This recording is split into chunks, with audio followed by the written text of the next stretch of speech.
How's it going, guys? And welcome to the showdown between the High Elves, led by Benedict Cumberbatch, and the Tomb Kings, who are going to be led by Ark in the Black. So let's jump right into this match, guys, and have some fun. So in the front line, I do have a very heavy core of spearmen. Now in this matchup, you don't really have to worry about elite infantry. You're going to be facing skeleton warriors, skeleton spearmen, and maybe tomb guard if they're on the very high end of the spectrum there. And you can see even the tomb guard, their most elite infantry troop, only has 32 melee attack. So that 32 melee attack is going to be facing off against 51 melee defense on these spearmen, so they should hold for quite some time. Even though to stay in combat, due to their low offensive capabilities, they would probably lose that. They're really just going to be buying time for my dragon princes and my skirmishers, as well as my phoenix guard to do the heavy lifting. On top of that, they do have charge defense against large foes, as well as anti-large. So if you're facing off against Ushapti or Iro Titans or Necrosphinxes or things like that, at least they won't take a ton of damage on the charge, and they will be able to fight back a little bit with their anti-large bonus. In the secondary line, I do have two groups of Phoenix guards. So in this matchup, and a lot of matchups in general, you need some anti-large armor-piercing tools, and that's one of the biggest weaknesses of the High Elves in general. If you're facing off against Ragnarok Queens or Iro Titans or Necrosphinxes, it can be really tough to drag those guys down. As far as like your heavy AP options go, you have the Phoenix Guard, you have the Frostheart Phoenix, the Flamespire Phoenix, and of course the Star Dragon. But oftentimes I feel like they kind of like struggle in their respective roles. I mean, the Star Dragon's obviously very powerful, but if it's fighting against a Necrosphinx who doesn't break, and I'm pretty sure the Necrosphinx wins that duel head to head pretty handily, it's a little bit tricky. You can see the Lothern Sea Guard, which are, I guess, the higher tier archer. I think their armor piercing values are like 4 or 5. Yeah, it's only 4. So again, I think you do need to bring a couple Phoenix Guard in this matchup, or I mean, there are other modalities. You could use Phoenixes and try and do it that way, but I feel like these guys are pretty safe. They do have that physical resist, but the Tomb Kings have a really solid counter to this, as well as Dragon Prince play. They have Ark in the Black, so Ark in the Black can just Fate of Bune at you into the Shadow Realm. So he can use Fate of Bune on Dragon Princes, which will just melt them. He can use it on your Phoenix Guard, which is really going to neuter your army if you're not able to compensate for that. So a little bit of tricky business going on. Two groups of the Illyrian Reaver archers that just skirmish and rear charge skeletons. They have 32 melee attack and 27 weapon strength, which isn't bad. So you can use them to shoot at constructs and kite things around. And on top of that, they can also charge Ushapti great bows in the back line and do some good damage.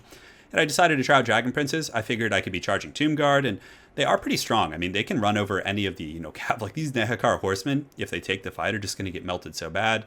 Obviously, I don't want to be fighting the Sphinx here. Oh, but this is actually the Sphinx here who does fire damage. So these guys have massive fire resist, if you look, of 70%. So that's going to be a really good matchup for me.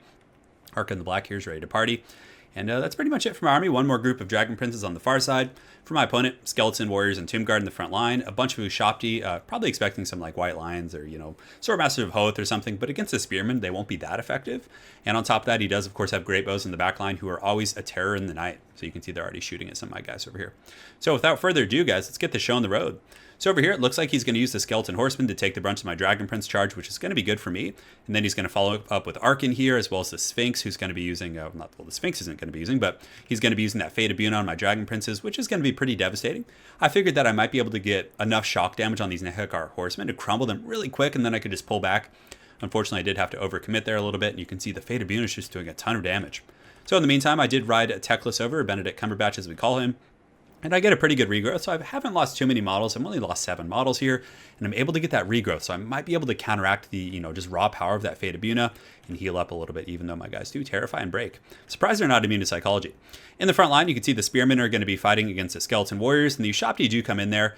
I don't know if I was braced for that. I can't recall. I don't think I was, but regardless, I don't take that much damage. Well, actually, that's a fair amount of damage. There must have been 2 Ushapti groups here. There's one here, and yeah, I guess just... I think that was the group that the Great Bows were actually shooting at for a while, but yeah, a little bit of tricky business going on. You can see my Lothern Sea Guard are going to start shooting at these Ushapti Great Bows. Over on the far side, I do charge in with my Dragon Princes and get a direct hit on those Ushapti, but it didn't do that much damage. He does also have some Tomb Guard here who, oh man, they really got melted by that charge. So I think that was the initial target I had there. Can't recall. So the Lothern Sea Guard in the back are just getting some healthy fire and actually starting to wear down these Ushapti. And my big force over here, the Dragon Princes are, at half health. They should be able to rally back here, and they did come back from that terror route. And also the Illyrian Reaver archers just circling around. But like I said, pretty good tool for just working down the Ushapti Great Bow. So check out their HP, 3,700. I get in there with the charge, takes them down about 200 or 300 HP and gets a full surround, shuts down their firing. Their leadership's starting to waver a little bit. I might get some friendly fire here with that Lothern Sea Guard, but you can see the Sphinx is coming for my goodies. So Benedict Cumberbatch is going to use a net to kind of tie that guy down, which is really nice because it's going to allow me more time to just keep beating on these Ushabti Great Bows. Definitely getting some good value here. Another charge from the Dragon Princes right into the back of all of these Ushabti, as well as these Tomb Guard is going, pretty well for me. The Dragon Princes do take some damage from the Ushabti, but at the end of the day, they only have 23 melee attack, and where they compensate for that low melee attack is with their anti-infantry bonus. But against like cav units like Dragon Princes, who have really high melee defense and also have physical resist, they're not going to do a whole lot of damage. So over here, just going to be pulling my cav back. The Sphinx got out of his net, and Arkin the Black's on the hunt, but I do have my Dragon Princes chasing him. And I think he's actually faster. Arkin the Black has 84 speed, so he's a little bit tricky to catch. But having my Dragon Princes on the Ushabti Great Bows is definitely not a bad situation. In the front line, a couple of my Spearmen are buckling up here. I do get a decent fiery convocation down those Spearman line, clip some of these Tomb Guard. But my Spearmen here are having some problems. You can also see he's been using Carrion in the back line, and they're not a large entity unit. That's something else to take into account. So the large bonus or anti-large the Lothran Sea Guard have aren't going to really be pertinent against these guys. But, they're obviously going to beat them in long combat, but it's still kind of mitigating their effectiveness a little bit. The Phoenix Guard have charged into the front line, and they're doing a pretty good job just working their way through the troops and doing a pretty good job clearing out the Ushabti here in the middle. But still some pretty good sustainability. As far as the balance of power goes, it's pretty even at this point. I have 595 to his 150, but like you guys saw, he has a very construct heavy army, so I just have a surround right now. I'm just using my Lothran Sea Guard to just like pepper down these guys, and I know it's not the most efficient way to do it, but you can see a lot of these Great Bows here are starting to go down from that Withering Fire. Now I have to start working on Chosen of the Gods. They didn't really take a whole lot of damage, but I'm able to collapse that flank. So you can see the Dragon Princes are coming in on the hunt here, and they're going to be supported by a group of Phoenix Guard. We're at 75 models. So the bounce power is actually in my opponent's favor, despite the fact that I seem to have a pretty healthy army of Phoenix Guard and some other things like that. That's largely due to the fact that he did summon some Ushabti in the back line. So these guys are going to just be monster mashing my Lothran Sea Guard a little bit. You can see a couple models going down there for me. But like I said, I have the Spearmen with anti-large, the Lothran Sea Guard with their anti-large bonus should be able to fend off these Ushabti, who will be crumbling themselves due to the fact that they are a summoned unit. So my missiles in the back, for the most part, have been temporarily shut down, but I should be able to restabilize here. You can see that these Carrion are critical binding, only 11 models left. And on that same note, Arkin the Black is going to be popping his Tomb Blade. Definitely some good timing for my opponent here. So did he pop the Tomb Blade? It looks like the Libra Mortis, but I thought he used the heal as well. That's going to give him some physical resist, which will help out against the Spears and other things like this, but he really only has a couple elite constructs left. So I've got my archers. I'm just kind of shooting in, trying to wear down this darn Sphinx. It's just been taking an eternity to do any damage to it. Teclis over here is helping out with the boys. Some of these Dragon Princes actually getting terrified by this nearby Sphinx, which is pretty crazy. So my opponent might be able to free up these bows now, which is going to be scary. You can see the bounce power still in his favor, so he's probably going to run these bows up the hill and start getting some, arcing fire. So what I do is I grab these Dragon Princes. So at the very least, I mean, he can kite me for a long time, but he's not going to be able to stop and shoot comfortably. These Phoenix Guard, if they do catch those Great Bows, are definitely going to make mincemeat of them.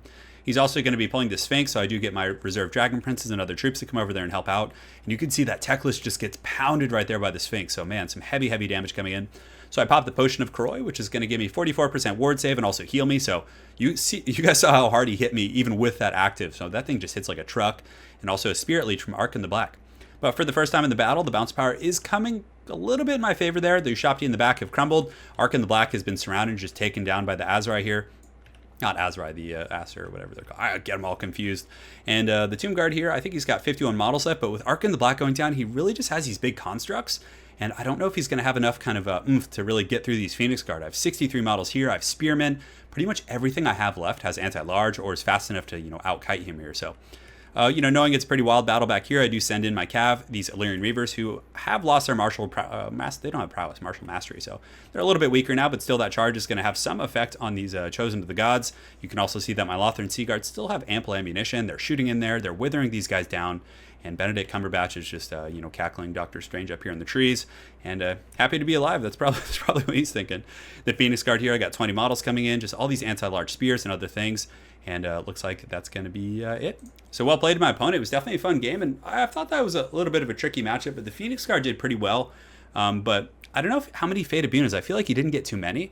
I think he got one on the Dragon Princes, but yeah, I don't know. I felt like I only saw like one Fate Abuna, but had it gone a little bit longer and he had a couple more Fate Abunas, I think that could have been really scary. Like taking out those Phoenix Guard would have eliminated my, really heavy AP anti-large options. But thankfully at the end there, you guys saw I had like a full group. I had Benedict Cumberbatch, who still had some Winds of Magic for nets and regrowth and things like that.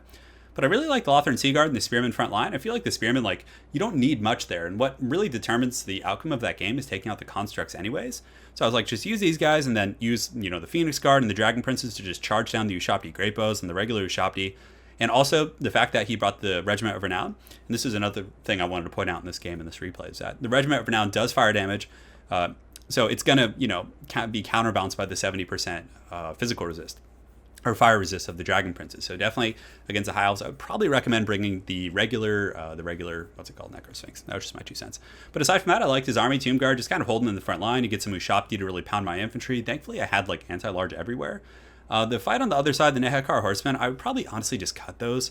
I feel like most High Elf players are simply just going to be bringing Lothern Seaguard anyways. Maybe just cut it, get like 2 more groups of Carrion, which could have really swarmed my archers. Like, if you had like 2 or 3 groups like on one of my Lothern Seaguard, where the anti-large isn't really going to be taken into account, that could have been really scary.